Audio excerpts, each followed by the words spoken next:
Hey, it's Bailey here. If you are a deep feeler, an empath, a sensitive like I am, you may get to a point where you feel like you're always being the bigger person. You feel like you are always giving the benefit of the doubt. You are always being the one who's understanding. And yet, the other person, or whether it's a group or an organization or even a system, keeps trying you. They keep mistreating you. They keep testing you. When that happens, you are allowed to feel the way you feel about it, which might be frustrated or upset or angry.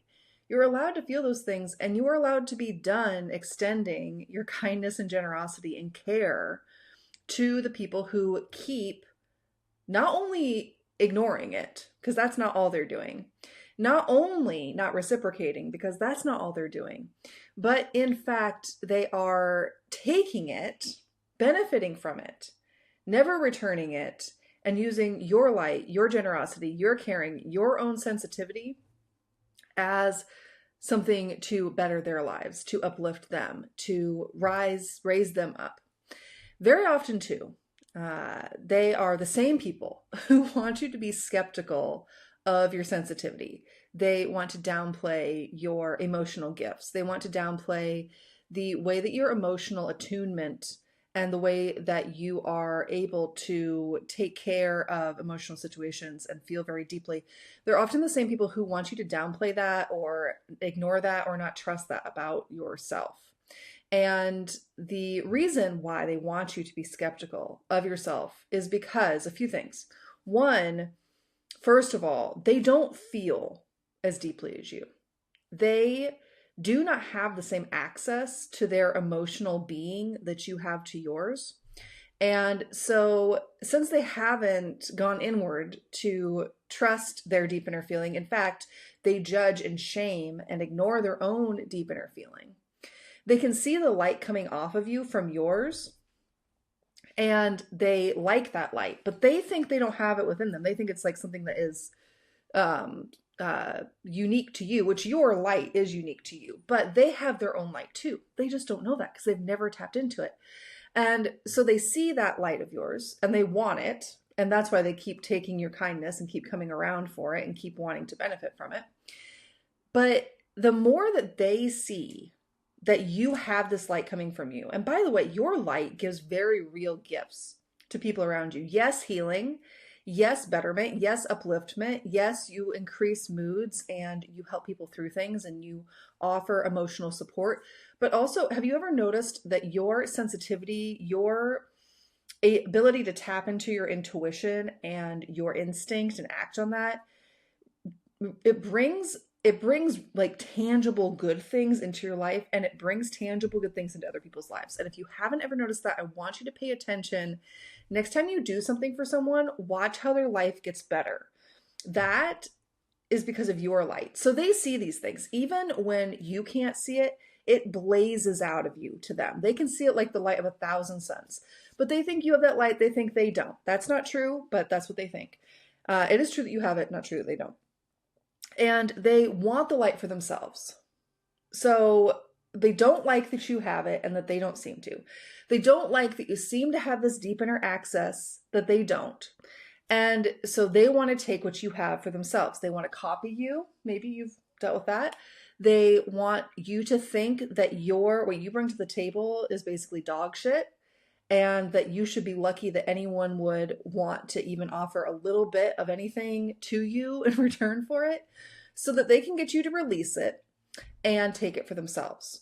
They will also try in any way, shape, or form to constrict you, to contain you, to cage you, to hold you back, because they can see how far that light will take you. They know how far it takes them. And they will try to keep you around, contained, never seeing your full worth, never acknowledging your full power, because they hope you don't see your full power either, so that they can keep taking from you. This is why they are always putting you down, mistreating you, trying weird manipulations. The energy feels weird around them. You know what I mean? And it's also why they keep coming back for more. It's like, if you don't like me so much, why are you here? Well, they're here to take your light and your energy and the compassion and care and kindness that you give. And in the same stroke, they're going to try to convince you to be skeptical of your sensitivity. And that's how we ended up here talking about this. They're going to try to convince you of that. Anytime someone tries to convince you to be skeptical of your sensitivity, to doubt your deep inner feeling, to doubt what your intuition and your instincts and the depths of you know, that is someone to be very suspicious of. That is someone to watch out for, because they have their own agenda in mind. Now, some people are well-intentioned. Some people think that it's a way to keep you safe. It's a way to keep you protected. You know, if you toughen up your skin, then you'll never get hurt, which of course you will anyway. This is called being human. We're all going to experience hurt. They think that in order to keep you safe and keep you on the safer path, they need to tell you not to listen to your deep inner self, or that you don't actually have these feelings. But usually it is because they don't have access to those feelings themselves, as we discussed. Or they are perpetuating the conditioning that they were taught through systems that seek to contain, to constrict. And so they're just passing it along. That's what we call a generational pattern or a generational curse. And you can be the one to break it. So what is really going on here is that power play. They want something from you that they are not willing and really don't even know how to give back in return, but they will make you think that your stuff isn't good, you know, that what you bring isn't that great, and that they are actually the ones offering the light and the care and the kindness, and you will keep offering understanding. They will offer none to you. And sometimes they have even like convinced themselves that they're the ones who are the ones bringing in all the kindness and the compassion, when you know full well it's you, because you're always the one who has to be the bigger person. It is fine. It is even what you need to do to remove their access to you, to feel your feelings about it. It's not wrong to feel angry. It's not wrong to feel upset. It's not wrong to feel like you're cutting all ties, you're burning all bridges to those who would, and let's just call it what it is, abuse you in that way, mistreat you in that way, gaslight you in that way. They're usually the gassiest of the gaslighters. It is okay and even necessary, warranted to feel all those things. Those are powerful emotions, especially when you process them and manage them in healthy ways. And one of those healthy ways is to acknowledge them, and to, just as you would the rest of your sensitivity, not be ashamed of them, not tamp them down or ignore them. And also to understand that to listen to those feelings within yourself is to give yourself the same grace you give everyone else, is to trust yourself, because many times when we are giving the benefit of the doubt to other people, we are actually doubting ourselves.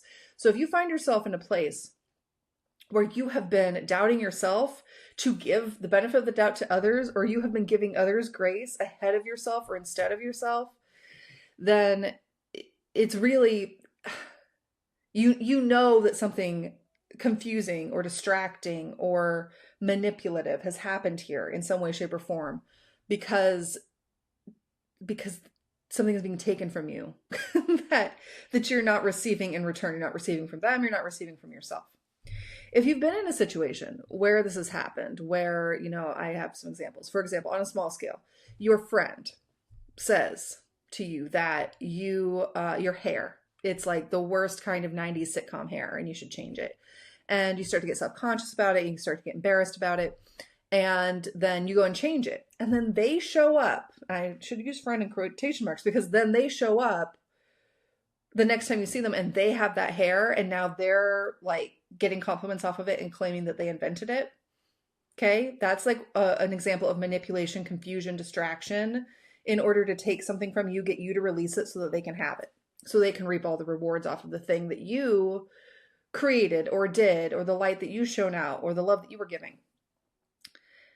Bigger scale, someone in authority, whether that's a job or in a family or in a group, devalues you and acts like you're only worth a pittance. And they try to get you to also agree that you're only worth that pittance. Meanwhile, they take all of your talent, your energy, your consideration, your kindness, your caring, All of that you give out, they take all of it. They don't give you any recognition or reward for it, and they take all the rewards for themselves. Those are only two examples, but one's small scale, one's large scale. If you find yourself there, or have found yourself there in the past, I also don't want you to be ashamed about it. Because when you feel bad about someone else manipulating you, that only gives them the power. That only continues to give them the power. It only continues to take the power from you. Now you're feeling bad. Now you're down on yourself. Now you are feeling guilty or shamed or whatever the case is. I don't want you to feel bad about it. They're the ones who should feel bad. And yes, I'm pointing. They're the ones who should feel bad. They are the ones who should feel bad about how they treated you. And you are the one who's now seeing it for what it is. You're taking off your rose-colored glasses. You're saying, nah, this is not for me. I see through it now. I see the game that we're playing, and I don't want to play anymore. You, instead of feeling that shame, the anger and the shock and the upset and the acknowledgement of the unfair treatment and that you would never treat anyone that way, that is all justified. But don't feel bad about it, because they're the ones that should feel bad. Don't take on that bad feeling for them. And the other thing I want to say about it is that it's not ever something that you can change or make better by expecting them to change. The way to reclaim your power from everything they've taken and all the rewards that they've reaped off of you and have never given anything back to you, and all the times they tested you and tried to kind of like erode at your self-trust and your self-love and your self-validation to be able to have what you have for themselves. That's not going to change. They are not going to change that. So the way to reclaim your power is not to get them to give it to you. It's simply to take it back. And the way you do that is to listen to your deep inner feeling, trust your instinct, trust your gut, whatever you want to call that deep part of you who knows what is for you and knows what is not for you, and is constantly sending you messages about it through your sensitivity, through your depth of feeling about the world, through the things that you sense in the very air around you. It is by tapping back into that, listening to it and acting on it, you take your power back. And when it tells you something is not right, just listening to it and trusting that you know it's not right. It doesn't matter all the years or maybe even decades, if you're like me, of conditioning that came before, where you're supposed to give your abusers grace and you're supposed to give your maltreaters the benefit of the doubt, and you're supposed to toughen up and be the bigger person and let it roll off your back and it pretty much ignore that you're not being treated well. That all of that conditioning, that doesn't, it matters. I don't want to say it doesn't matter, but it has no bearing on the fact that your intuition has always been right and true to you. It has always been your inner compass. It will always be your inner compass. That deep inner feeling and knowing you have will always tell you what's right for you and what is not right for you. If it is quiet and consistent and sure and never fear mongers you and never guilts you or is urgent, that is your intuition, that's your instinct, that's your deep inner feeling. And you can trust that and act on it. That is how you reclaim your power to be able to weed through all the conditioning, all of the world around you that is full of chaos and noise and clutter and you shoulds and judgments and expectations and opinions, and say, okay, but ultimately this is my ultimate compass is within me. And this is what I know to be true for me. And this is what I keep feeling is true for me. And I trust my feeling because I'm not too sensitive. I am deeply attuned to the world around me, and that's a beautiful gift. And it's a beautiful gift I get to use for myself, not only to serve others. And others, as I said, they're going to see that gift. They're going to see that light. They are going to want it for themselves if they haven't healed to the point where they know where theirs is and how to tap into their intuition and their deep feeling. And most people haven't. So the people who are playing games with it, who want it for themselves, who want to contain it, who want to cage it and control it, and therefore you, because they're controlling something that comes from you, so therefore you is who they're controlling. It's more people than you might think. It's more people than you might think. And I don't say that to scare anyone, and I don't say that to be doom and gloom. I'm actually very optimistic, but it is the truth. And I think one trap that, actually I know that one trap empaths and sensitives and deep feelers fall into having fallen into this trap many times myself, is to see things very positively that are not positive, is to sugarcoat, candy coat, put on rose-colored glasses when the situation calls for discernment and seeing through illusions and falsehoods and manipulations and mistreatment. And to work past the conditioning that says that you should just give them grace and just forget it, forgive and forget, move on, let it slide off. Because when you do that, the only person you're giving power to is the person who's going to continue to mistreat you. If you can do all of that and remove their access to you, and see through it and know that you saw through it and refuse to engage anymore, then then do that. But that's advanced. You're advanced if you're doing all that. Remove the access. You can say no. You can be angry. You can be mad. You can protect yourself. You can advocate for yourself. You can assert yourself. And you can refuse to substitute what they wish reality was with what you know is your true experience and your true deep inner feeling. I wrote about this a bit in the Empath Travelogue this week. And so if you want to take a read on it, or you can just listen to it like a little mini podcast, I went through it in a little bit different way if you want to dive more into the subject. And if this has been interesting to you, you can also find me on social media, TikTok, Instagram, or this channel here on YouTube. You can subscribe for the next longer video. I'm doing deeper topical dives just about every week, and they coincide with what I'm publishing in the Empath Travelogue. If you don't know what that is, check out my page, click the link, go check out the site. It's got a link to the Empath Travelogue. I post a blurb about it every week that can come straight to you there as well. If you're a reader, or you just like to listen along, or you want to dive deeper into what it means to reclaim your sensitivity as power, because we're in this together. Everyone who has a connection to their sensitivity that has been taken from them or eroded for them, or they have been made to doubt themselves or to forget who the F they are in some way. We're in it together to reclaim our sensitivity as power. And that's what we're doing here. Until we talk again, until we meet again, I see you, I appreciate you, and I hope that you'll join and follow along.